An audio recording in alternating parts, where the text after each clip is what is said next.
There was one consistent message that came through last night as I met with a large group of New Yorkers at a Chamber of Commerce event, talking to them all about how comfortable they feel on camera or not.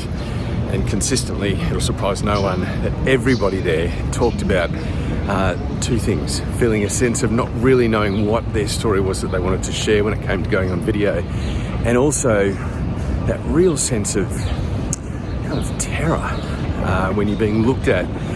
One guy described it as being looked at by a glass eye, and I just thought I can really resonate with this. I remember as a junior reporter feeling this sense of needing to stand up and be on camera, to show up and tell my story, and woefully ill-equipped to be present and to share what I had to say, feeling I didn't, just that overwhelming sense of I don't have it in me to speak. I just caught the subway down here this morning on Wednesday morning. I want to encourage you Thursday morning, because I want to encourage you. This time yesterday in New York, wearing a suit felt like you were torturing yourself in this outfit that was just designed to leave you sweating all day.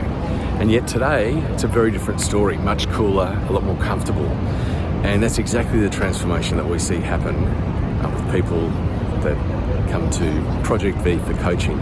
It is possible. This is the message that I was able to give to everybody last night that I spoke to, and I just want to genuinely share it with you all. You don't need to wrestle with what feels deeply uncomfortable. You can find your authentic voice, your comfortable stance, show up authentically and comfortably on camera. Much like I'm wearing a suit today and feeling comfortable in it. There's a shift in the environment around me, but it's also my awareness of what's happening around me that's changed that. Look, I don't want to stretch the analogy too far.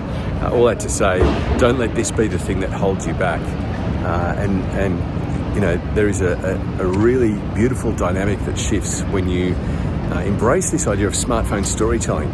To some people, it's a beautiful thing because it saves a lot of money and time by not having to bring in other professionals to record the content for you.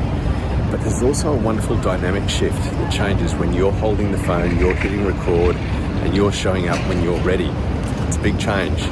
And so if you'd like to discuss how coaching can shift the dial for you quite quickly, change how you show up, give you your authentic voice, I'd love to talk with you, because whether you're an entrepreneur, a founder, wherever you're at in your business journey, C-suite executive, CFO who's been floundering for a long time now, having been promoted into the role after years of being close to the numbers, so to speak, now you have to articulate the story, and it feels deeply uncomfortable to put yourself out there. You're wondering, how have you got this far without being able to speak on camera?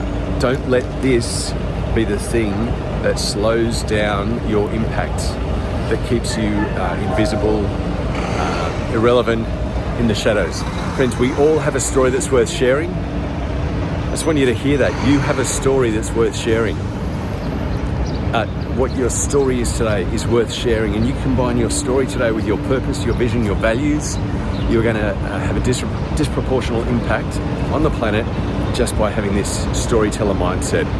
That's what Project V gives you, and spades, it encapsulates everything I've discovered for myself over a career in mainstream media spanning 30 years, going from being a sound recordist to a nightly news reporter, a presenter, a producer of documentaries, crime, long-form crime shows. All of this, friends, is right within your grasp right now. Don't struggle being uncomfortable. Don't try to lean into those old school media training techniques that'll have you believe that if you just stand in a certain way, you know, modulate, use those voice lessons in a certain kind of way, and breathing techniques and all of that. I found no value in those as a junior reporter finding my voice. What did help was finding my real purpose in the crime round. Story for another day. Thanks for taking the time to listen, and I hope you found it helpful, because friends, don't struggle in this alone. Get some help, reach out, let's chat.